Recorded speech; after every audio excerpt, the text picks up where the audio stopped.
had a hint, I think. David knows something that we don't. Oh my words! Wow, what a legend! Rook G1. How did you predict that? It's crystal ball. I borrowed Jovanka's skills of prophecy there.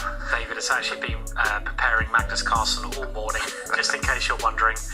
Was that a mouse slip and H5? This is bizarre. This is a very rare brunch of the Sicilian. Both players already showing their aggressive intentions here. Magnus, whenever he opens 1e4 with white, whenever he goes into the open Sicilian, it means he's spoiling for a fight. He really backs himself, feeling confident. Firouzja, meanwhile, just the fact that he's employing this opening with black, kind of inviting an attack, shows that he's also scrapping. Thank you.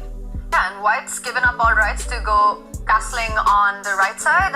Black also looks like with h5 it's going to be super risky to go kingside casting. Are we expecting the kings to stay in the center of the board in this game? I don't think so, no. I mean, it's kind of like a normal position, except white's got a rook on g1 and black's got a pawn on h5. So if we think logically who this kind of should benefit, I think that will sort of get us a bit nearer to the truth of the position. I was going to recommend this move because with the move h5 from black, it seems like black's light square is a little bit more weakened there, like g6, and this move is a super aggressive move. All of white's pieces have got the most aggressive squares they can get to, and to answer your original question, Tanya, I expect white will castle queenside. There's actually a variation at Najdorf where you do this line, which I play, but with the rook on h1, with the pawn on h7, and I think queen e2 is a normal square to put it. You can even go f4, queen f3 in this kind of structure. I really hope we see that, because that would be the most aggressive moves on the board, and black will wait to his counter chance. And this move is a bit close to my heart as well, because this is what I call the Dragadorf. It's a mix between the dragon opening and the Najdorf. So we're getting some really funky stuff, and Magnus used to play this opening as black as well, but then he lost some horrible games and gave it up. But really interesting stuff. Yeah, fascinating stuff. Magnus is declaring his intentions to castle on the queenside next move, and just to explain the Dragadorf, it is that dragon, kind of fianchetto formation in the Sicilian, and the Najdorf, which is kind of signalled by a6, so kind of a mishmash of two different very well-respected openings, but if often combining openings isn't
very minimum. White's king still super safe, can slide to a2 if he wants. And is he going to start getting greedy now? Black's d6 pawn is up for grabs.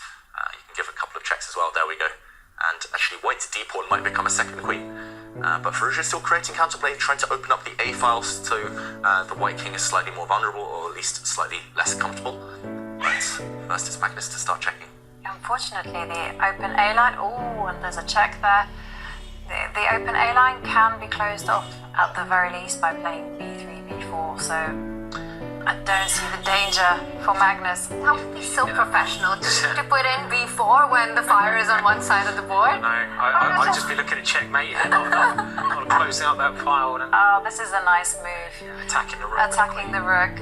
And I don't think Alireza can be too upset here because he's He's willing to move. He moves the rook. And also notice how the queen, if it would have captured the rook, it was defending the h1 square. So you didn't have time to take on b3 because rook h1 wasn't checkmate. So everything just falls into place in White's position in just 5 seconds. For Alireza, he makes a move. Rook to a7. I might be seeing your move, just shutting down the play on the queen side. That would be unfortunate, let's say. That would be very rough out there. I mean, there's little tricks. You could go queen d3 and d7, but maybe this is what Magnus is calculating. But it does allow some checks if you play that way. So this is, you have to be careful. And he has played this, and d7 is the move you want to play. But rook h1, king a2, take on b3 check, king takes b3, and you're safe. But it's a little bit like I want to play b4 now.